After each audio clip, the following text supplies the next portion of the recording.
Hello everyone, welcome to our channel. This is Srishti Agarwal. तो मैं आप सभी कक्षा 8 के स्टूडेंट्स के लिए लेकर आई थी प्रकर हिंदी कार्य पुस्तिका के सॉल्यूशंस, जिसमें हमने आकलन 1 का सॉल्यूशन देख लिया था। अब यहाँ पर हम देखने वाले हैं आकलन 2 मूल्यांकन भाग 2 का सॉल्यूशन।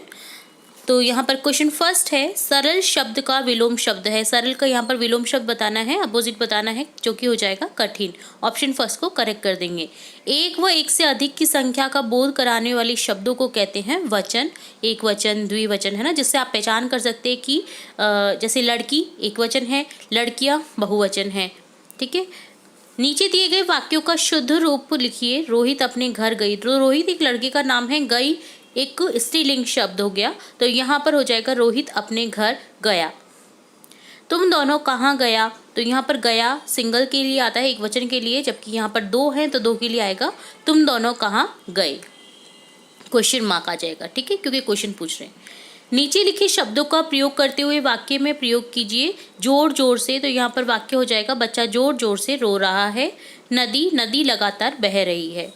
कचरा पात्र के उपयोग के कोई 2 लाभ लिखिए। कचरा पात्र में कचरा डालने से कचरा इधर उधर नहीं बिखरता है और इधर उधर गंदगी नहीं होती है। कचरा पात्र के उपयोग से कीटाणु नहीं फैलते हैं। नीचे लिखी चीजों की विशेषता बताने वाले शब्द जोड़कर लिखिए। जैसे समोसे, समोसे कैसे होते हैं, गरम समोसे। पेड़, लंबा पेड़।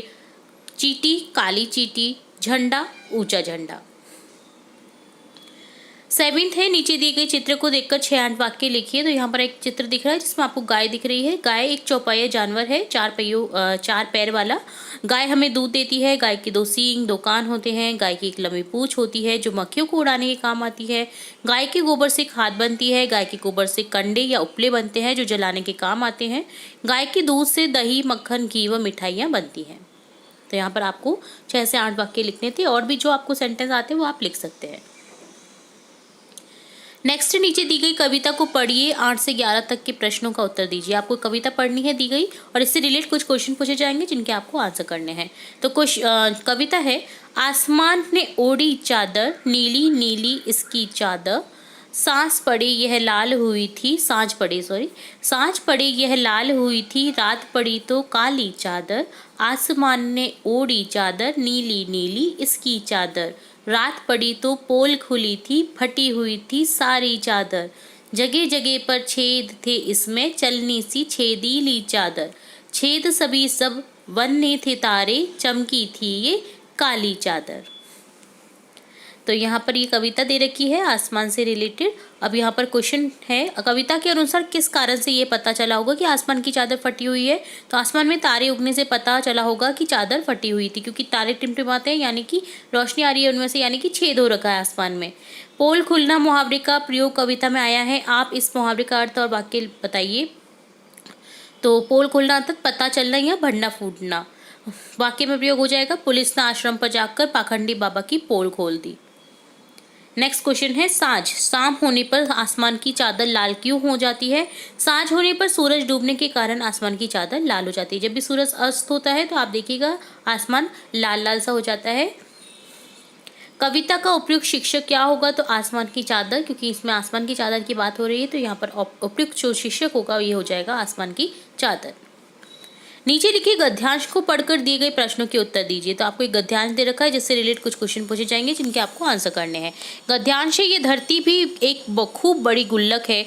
मिट्टी की बनी इस गुल्लक में प्रकृति वर्षा के मौसम में खूब पानी बरसाती है। ऐसे में हमें रुपए से ज़्यादा कई गुना कीमती इस वर्षा जल को बड़ी गुल्लक में जमा कर लेना चाहिए। हमारे छोटे बड़े तालाब, झील धरती की गुल्लक में पानी भरने का काम करते हैं। इसमें जमा पानी जमीन के नीचे जल के भंडार में छनकर मिलता है। वर्षा का मौसम बीत जाने पर इस गुल्लक में जमा जल रूपी धन हमें खूब काम देता है।